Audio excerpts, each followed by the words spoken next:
Good day, everybody. My name is Brad Steele, and I'm the Senior Director of Unified Communications for the Commonwealth of Massachusetts and an NASTD Life Member and Past President. NASTD is the National Association of State Technology Directors, and it is an organization of technology professionals dedicated to serving state government. It is a member-driven organization focused on advancing the effective use of information technology and services to enhance state government operations.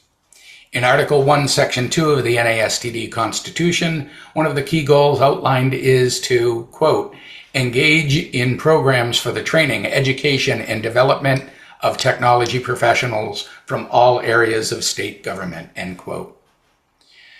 During my presidency a few years ago, we initiated the creation of these videos, the educational videos, which we call IT 101s, to support this mission of education. These videos feature interviews with industry leaders from our corporate affiliate community, where I asked roughly 10 questions here or there related to a technology, a service, or strategy that are new or, as I like to say, understood. If you haven't yet explored the videos that are available, I encourage you to visit the NASTD website, nastd.org, which provides a link to our YouTube channel. And there you'll find all of the other IT 101 videos that we have done. And don't forget when you're there to do all those things that social media people ask you to do: thumbs up, like, follow, etc., etc. So today's topic for discussion is, again, a little different. I like to have these discussions that are a little off center, so that not all of these recordings are the same. So this one's going to be a little bit different because our topic is cybersecurity metrics. And for this discussion, our corporate affiliate subject matter expert is Axonius, and their representative Jennifer Pittman-Leeper, or JPL. So Jennifer Pittman-Leeper. Wow, say that 3 times fast. Hey, now you know why I go by my initials, Brad. Yes, there you go. Jennifer Pittman-Leeper, known as professionally as JPL, brings nearly 2 decades of expertise as a strategic thought leader and policy developer in state government. She currently serves as the SLED Field CISO at Axonius, where she collaborates with state and local governments to address cybersecurity challenges and support the successful adoption of new technology initiatives. JPL is also a passionate advocate for expanding opportunities for women in tech and empowering the next generation of cyber heroes through partnership with public, private, and nonprofit sectors. In her previous role as cybersecurity program manager for the state of Arizona, JPL spearheaded collaboration among multiple state agencies to identify enterprise solutions and develop comprehensive state cybersecurity policies. She led the deployment and implementation of several enterprise-level cybersecurity tools and managed the statewide cybersecurity grant program, which provided critical security tools to the local municipalities. JPL's efforts also led to the creation of governance models that continue to guide the state's cybersecurity practices today. Before her work in cybersecurity, JPL held key roles as a legislative liaison, project manager, customer success manager, and executive director for various economic and workforce development boards and commissions, where she drove initiatives to enhance workforce opportunities and economic growth. And what do you do in your spare time? No, that's quite the resume, and I think that it's we didn't plan this, or maybe you did subliminally, but we didn't plan this. But we are in Cybersecurity Awareness Month, and we are going to be talking about cybersecurity, so that's a very good coincidence. So at the beginning of all these videos, I like to find out more than what's in that pretty impressive bio that you've got going there.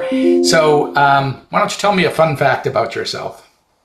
Okay, so I will give a hint. You told me that to be ready for it, and I thought about it for a little while. I have 2 kids, they're grown now, but their entire lives, we always wanted to be part of their lives when we weren't securing, cyber, and we weren't doing those kinds of things. So we got involved in their sports. And when they were younger, They got into water polo. Like, wait, water polo? I didn't even know that that was really a thing. I only did it because I wouldn't let them play football and get hurt in a violent activity.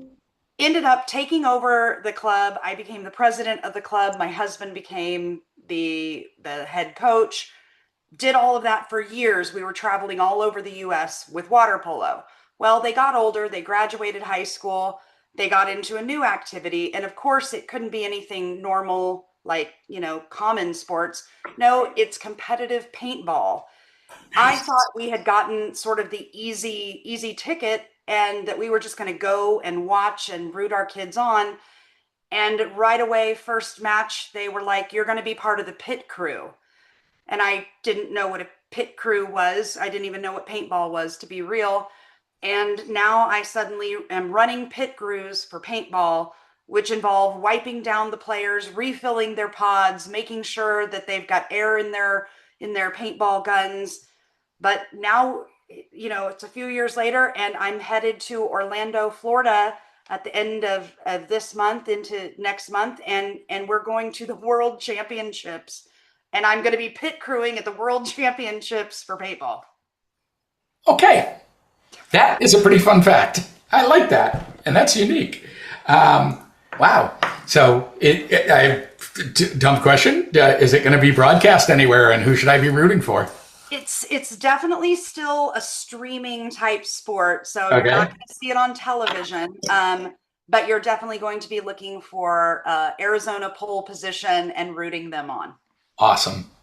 I was half expecting you to say it's on ESPN 8, the Ocho. Maybe next year. There you go. All right, so let's jump into some learning here.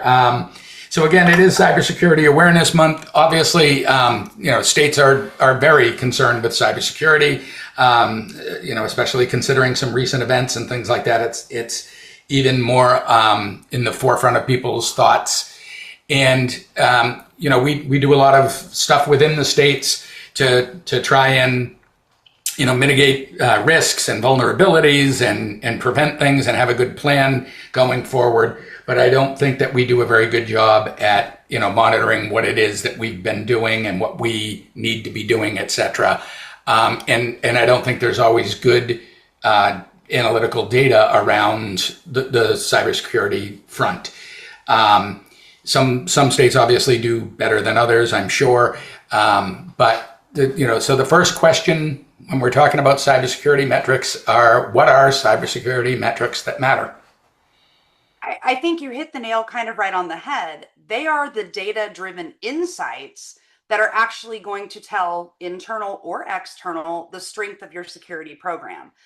But most importantly, it's going to allow you as a decision maker or even as the hands-on keyboard person to make strategic decisions, whether it's about risk, whether it's about where to invest money, whether it's about we need more resources in a certain area.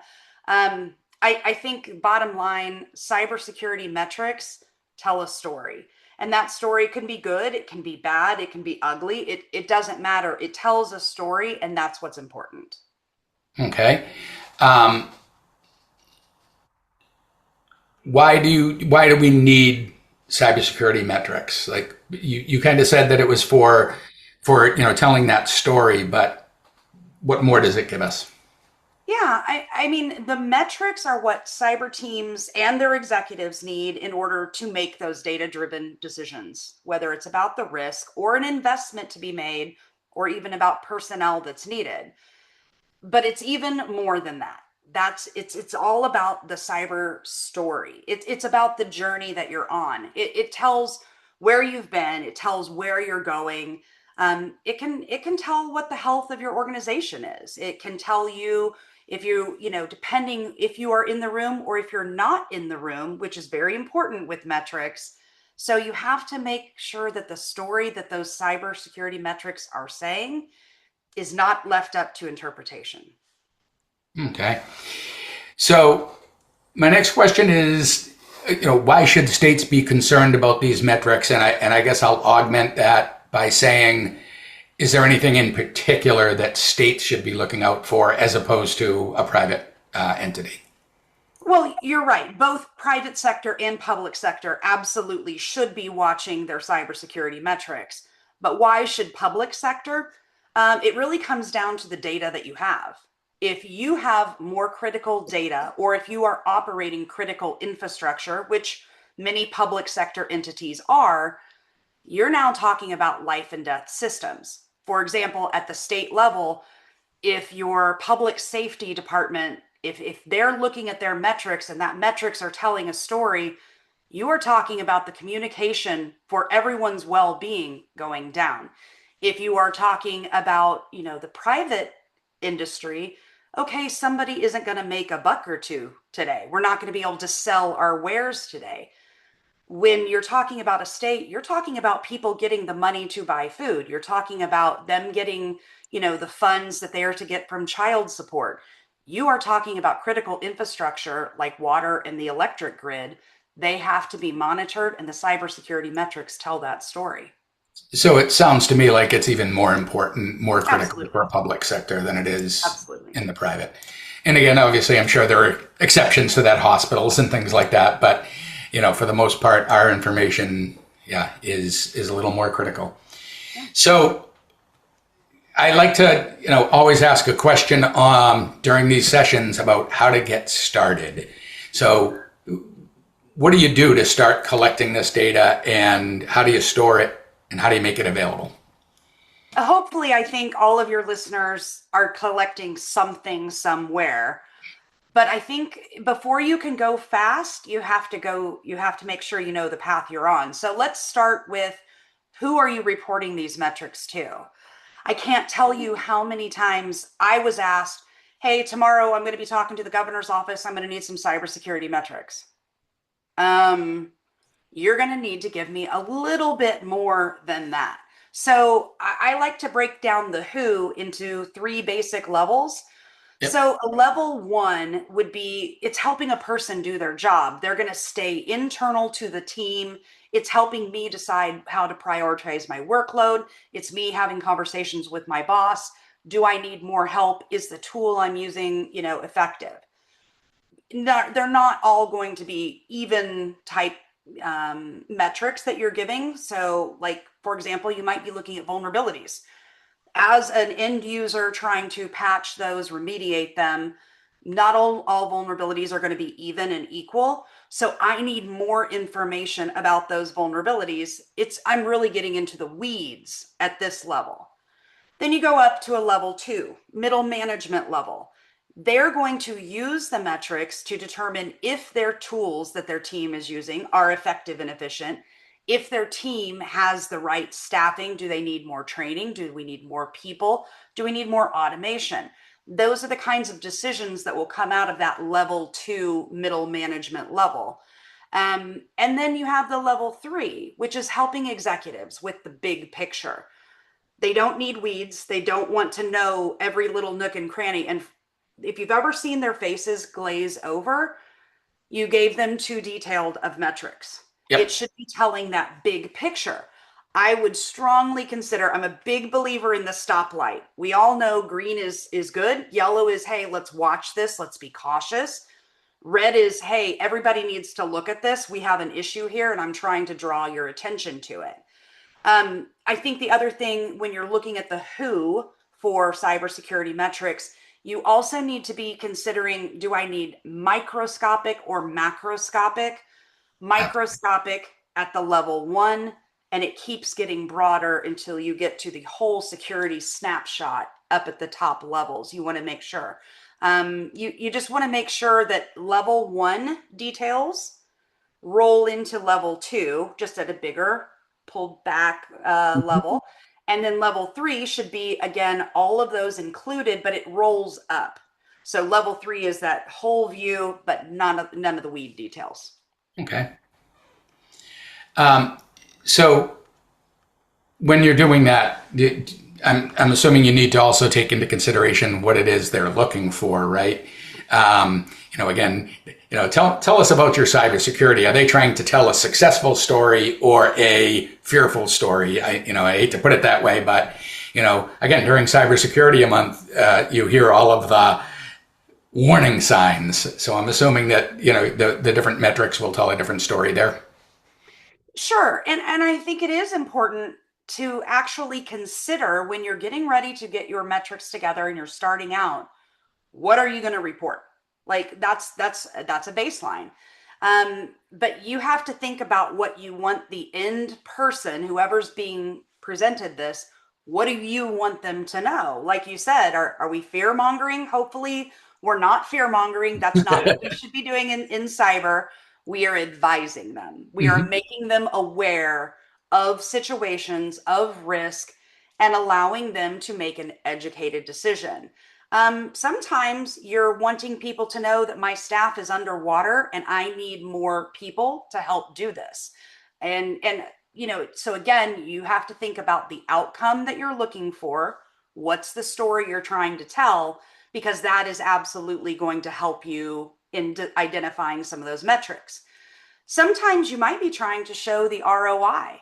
I think this is an area where cybersecurity professionals, we have really dropped the ball. We are always trying to, here's the risk, here's the danger, Captain Robinson. What about telling the good side of the story? Hey, last year in the budget, you gave me X dollars for this specific tool. I want to show you how that tool has reduced the workload or how it has improved downtime, whatever the ROI may be that you're looking to share. Tell the good with the bad, tell those stories. But if you're asking, like, very, very specifically, what do we have to report? You've got to be talking mean time to identify. How long were they in our environment before we even found out about it? And then the mean time to remediate. Like, how long did it take us to actually fix that issue? And you should be tracking those over time with new investments, with new tooling, with new resources. I would expect to see your identification time improve. I would expect your remediation time to get better. And if it's not doing that, what's the definition of insanity? Doing the same thing and expecting a different outcome? Then try something different. And Yep. that's why it's so important to be checking, really following those metrics, not just a one point in time, but over a period of time. Okay. So now we know what they are, and we know what we're going to do with them, but where do we get them? Where do we get the information from? Yeah, this is a critical piece to your sanity. Um, you have to be able to get these with automation. And if you have to get into 15, 20 different systems to get different pieces of the answer, number one, it's going to be all but impossible for you to report these evenly and repetitively. And it just makes you and your team crazy when you're constantly coming at them with a, hey, can you get me this piece of the answer that I'm going to plug into my metric? So I strongly encourage you to look for cybersecurity tools that come out of the box, ready to report metrics. And then from there, I really hope that you will be looking for a tool that can do some automation to help you pull all of that from different systems so that it's easily reportable. You can even do like dashboards, and you can create those dashboards at the different levels that you would be looking for. So at the end user, hands on keyboard level, at that mid level, and then at the executive level. Because I don't know about you all and your listeners, but I never had executives who wanted to dig into a tool to go look something up. So maybe even automation that automatically sends it to them in an email or Slack or Teams or whatever method you think you can get their eyes on it, that's the method you need to be looking at. But it needs to be all contained in one area if you want to keep your sanity. Okay. And when do you go about collecting the information and reporting it and deciding when to report it? Yeah, that's really important. Point in time metrics can be useful, but it's very important that metrics generally are gathered on a regular basis, and that should actually be listed on your metric. How often is this data pulled? Like, is it month old data, quarter older, year old data? That's not very useful to me. If it's, day, hour, those kinds of things, that's very helpful. It needs to be gathered on that very regular cycle, whatever cycle that you and your whoever's looking at it need. Again, a level one person may need that data several times a day, whereas an executive, week old data probably is reasonable for them to look at that big picture, depending on what they're looking at. Think of it this way: if you're going to pull the number of users in your environment, that number on a Monday at 8 a.m. is going to look remarkably different than Saturday at midnight, or at least I hope you don't have that many people working Saturday nights at midnight. So you're going to have to consider when you're pulling it based on what it is that you're actually doing and what the person on the other side, the end user of that data, is supposed to take with that. What steps are you asking them to take? That's going to determine how frequent it's appropriate. And I'm assuming that you would want to have trending and graphing, maybe something that shows your your um, your metrics during the week as opposed to the weekend, and do that comparison consistently. Absolutely. And it's not just a single point in time, whether it's a specific day, but it's also across a long period of time. Since we began tracking it, here's our trend, because I'm telling you at the executive level, those trend lines absolutely matter. Are we getting better? Are we getting worse? Are we getting faster? Do we need to do something different? That's where your strategic direction will come from, is those trend type graphs. Okay. So, what are some best practices? Give us your best tips for metrics that you would want people to know as an executive. I think this, I'm calling all my cybersecurity buddies out there, but sometimes we just start giving them what we think the business and the executives need. But I actually believe that you should develop and align your security metrics to your organization's mission, their vision, their objectives. What is it that my organization is trying to do? Okay, so maybe I need to look at that, and my cyber should reflect that. Remember, it's all about the business, and they're doing what they're supposed to be doing, and we are simply there to advise them on risk. That simple.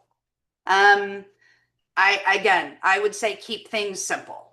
Don't overcomplicate. I've seen too many people at all different levels, the one, two, or three. We're overcomplicating, and we get analysis by paralysis, and we're so focused on looking at what those metrics actually mean.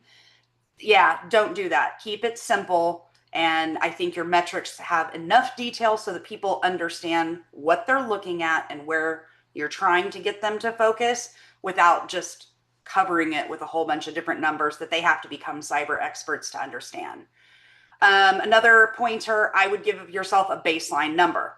It's okay. Like, look, it could be really bad, and that's all right. But you have to know where you started to know whether the things you're putting in place are improving it or not. So give yourself a baseline number that should always be reported on the metric that you're on. And I would give a target, like, here's where we started, here's where we are, here's where we're trying to get to. That makes a lot of sense for people. They understand what they're trying to do. And like we've already mentioned, those timeline metrics, whoo, those are super valuable to you. It tells you whether or not what you're doing is working, and if you need to make a change in direction. Okay. Um, Little thing that just popped into my brain, so I apologize in advance. But when you're doing the metrics and pulling them together, is there value, or should we be looking at silos within the state? In other words, within the network and security space, within the application space, within the hosting space, and things like that. Is that beneficial? Is that something that we should be doing? Yeah, I mean, anyone who knows me for more than 10 seconds knows I love to talk about whole of state. And when you think of whole of state, you're looking at all the different components to it. I would argue that the local in the rural, place of your state is every bit as concerning as someone in the metro with all sorts of resources. So you also need to be pulling in those kinds of data. Sometimes those types of pieces will also be an indicator to some of the bigger, more mature entities out there of what is out in the wild. And you can't just look at one subset of cybersecurity metrics. To your point, I need to be looking at the overall network. I need to be looking at the individual devices. I need to be looking at the most important, which is the people. I need to know, hey, have my people taken the training? If not, why not? Are they using MFA? I mean, you would need to look at the entire picture to give you or whoever you're reporting to a true glimpse at the risk posture of your state and what it's comprised of. Excellent. So I think we've come pretty much towards the end of the questions that I have, except for my favorite end-all be-all question, which is, what else should we consider? What did I forget to ask you? I want to make sure people know to keep your metrics fairly low. And that is like the hardest one because you really want to show like all this stuff that your team is doing. And that's amazing. But if everything is a number one priority, then nothing is a number one priority.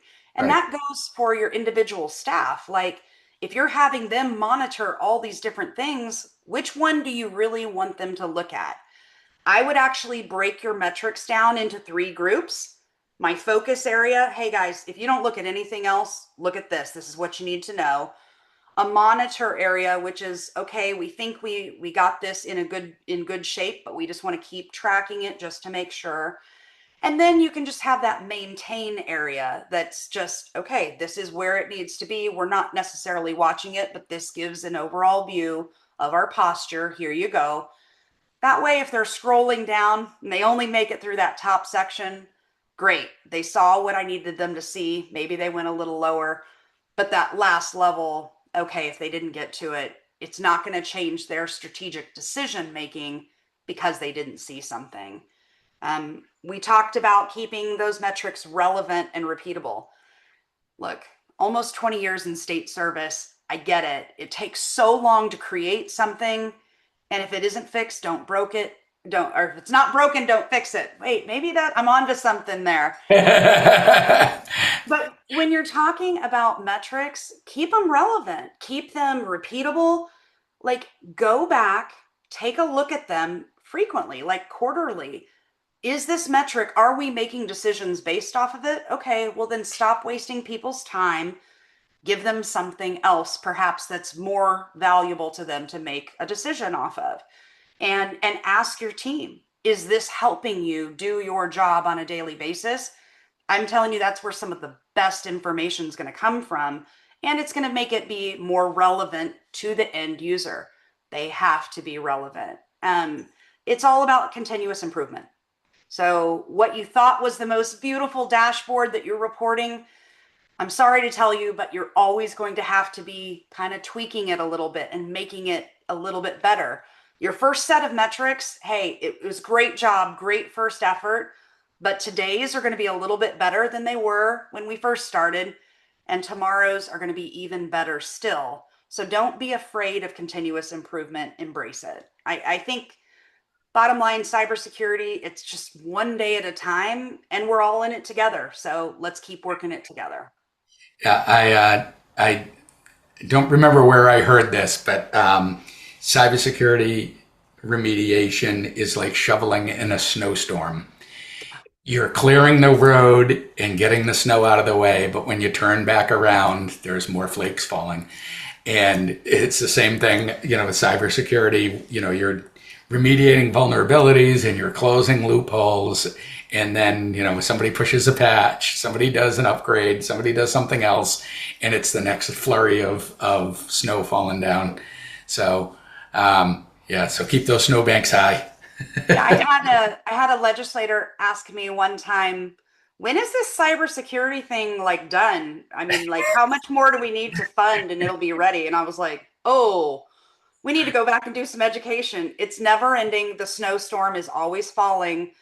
But with groups like NASTD, with folks like yourself, with your partners in the private sector, we all are in this together and we do want to help each other. So don't be afraid to reach out to other people for help. Excellent. So I think I told you this would be painless. We're at the end. So thank you again for your time, JPL. Congratulations and good luck in the World Championships. Try and stay out of the line of fire. You ever have to wipe paint off yourself when you're a crew member?